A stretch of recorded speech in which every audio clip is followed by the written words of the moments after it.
ഈ രോഗിക്ക് വല്ല ഉപകാരവും കിട്ടണോ, ഈ മയ്യത്തിന് വല്ല ഉപകാരവും കിട്ടണോ, ആ സ്ഥലത്താരെങ്കിലും ഹാജരുണ്ടെങ്കിൽ പുരുഷനാണെങ്കിലും സ്ത്രീയാണെങ്കിലും പ്രത്യേകം ഓർമ്മപ്പെടുത്തുന്നു, നിങ്ങൾ നല്ലത് പറയണേ, നല്ലത് പറയണേ, നല്ല കാര്യത്തിന് അള്ളാഹിനോട് ചോദിക്കണേ. ഫഖൂലൂ ഖൈറാ, നിങ്ങൾ നല്ലത് പറയണം എന്നല്ലേ ഹദീസിലുള്ളത്. ഏറ്റവും വലിയ നല്ല വാക്ക് ഖുർആനല്ലേ. ഖൈറുൽ കലാമി കലാമുല്ലാഹ്, വർത്തമാനങ്ങളിൽ വെച്ച് ഏറ്റവും മുന്തിയ വർത്തമാനം അള്ളാന്റെ കലാമല്ലേ.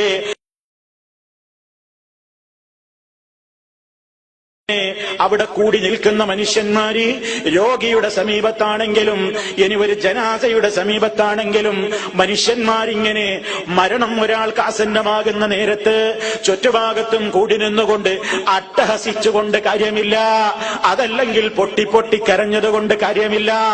രോഗിയുടെ സമീപത്ത് അതേത് നിലക്കുള്ള രോഗിയാണെങ്കിലും ആസന്ന മരണനായ രോഗിയാണെങ്കിലും ഇനി മരണപ്പെട്ട് കഴിഞ്ഞിട്ടുള്ള ജനാസ മയ്യത്താണെങ്കിലും അവിടേക്ക് പോയി കഴിഞ്ഞാൽ ഖൈറായ കാര്യങ്ങൾ അല്ലാഹുവോട് ദുആ ചെയ്യാനാണ് നബി സല്ലല്ലാഹു അലൈഹി വസല്ലം പറഞ്ഞിട്ടുള്ളത്. ഇദാ ഹദർതുമുൽ മരീദ അവിൽ മയ്യിത ഫഖൂലൂ ഖൈറാ ഫഇന്നൽ മലായികത യുഅമ്മിനൂന അലാ മാ തഖൂലൂൻ. പല സഹോദരങ്ങളും ശ്രദ്ധിക്കാത്ത മറ്റൊരു കാര്യമാണ് ഈ പറയുന്നത്. രോഗിയുടെ അരികിൽ പോയി മറ്റുള്ള വർത്തമാനങ്ങൾ പറഞ്ഞു പിരിഞ്ഞു പോരുന്നു. മരണാസന്നനായ രോഗിയാണെങ്കിൽ അവിടെ നെടുവീർപ്പും വെപ്രാളവും ചുടുനിശ്വാസവും അതുപോലെ തന്നെ ഖേദപ്രകടനവും സഹതാപ വാക്കുകളും ഒക്കെ പറയുന്നു. അതുകൊണ്ടൊന്നും കാര്യമില്ല കേട്ടോ.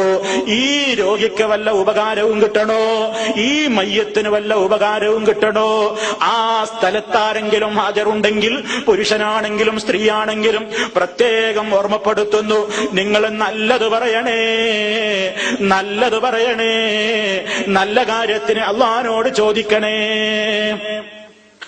ആസന്ന മരണനായ രോഗിയുടെ സമീപത്ത് പോയി യാസീനോദനം എന്നല്ല ഇതിന്റെ അർത്ഥം. അതല്ലെങ്കിൽ മരിച്ചു കിടക്കുന്ന ജനാസയുടെ സമീപത്ത് ഇരുന്നു കൊണ്ട് ഖുർആൻ ഓതണം എന്നല്ല ഇതിന്റെ അർത്ഥം. ഫഖൂലൂ ഖൈറാ, നിങ്ങൾ നല്ലത് പറയണം എന്നല്ലേ ഹദീസിലുള്ളത്. ഏറ്റവും വലിയ നല്ല വാക്ക് ഖുർആനല്ലേ. ഖൈറുൽ കലാമി കലാമുല്ലാഹ്, വർത്തമാനങ്ങളിൽ വെച്ച് ഏറ്റവും മുന്തിയ വർത്തമാനം അള്ളാന്റെ കലാമല്ലേ. അപ്പോൾ പിന്നെ രോഗിയുടെ അരികിലിരുന്നു കൊണ്ട് പ്രത്യേക മരണം ആസന്നമായ രോഗിയുടെ സമീപത്ത് യാസീൻ ഓതിക്കൊടുക്കലല്ലേ വേണ്ടത്. അതല്ലെങ്കിൽ മരിച്ച മയ്യത്തിന് സമീപത്തിരുന്നു കൊണ്ട് ഈ ഖുർആനോദലല്ലേ വേണ്ടതെന്നല്ലേ ആ ഹദീസിൽ പറയുന്നതെന്ന് ചിലരൊക്കെ സംശയിച്ചേക്കാം. എങ്കിൽ പ്രിയപ്പെട്ടവരെ, ആ ഹദീസ് പറഞ്ഞു തന്ന നബി സല്ലല്ലാഹു അലൈഹി വസല്ലം, ആ ഹദീസ് ആദ്യമായി കേൾക്കാൻ ഭാഗ്യം കിട്ടിയ സ്വഹാബാ കിറാം റളിയല്ലാഹു അൻഹും, അവരൊക്കെ അതിൽ നിന്ന് എന്താണ് പഠിപ്പിച്ചത്, എന്താണ് മനസ്സിലാക്കിയത്?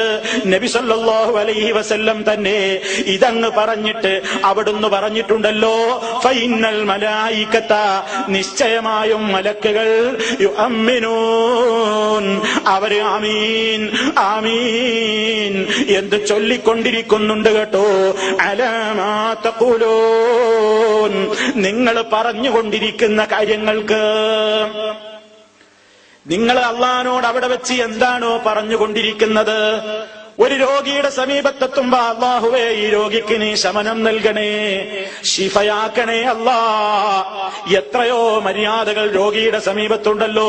ഞാനിപ്പോൾ അതിലേക്ക് പ്രവേശിക്കുന്നില്ല. രോഗിയുടെ സമീപത്ത് ചെല്ലുമ്പോ രോഗിക്ക് വേണ്ടി പ്രാർത്ഥിക്കാതെ എന്ത് സന്ദർശനമാണ്?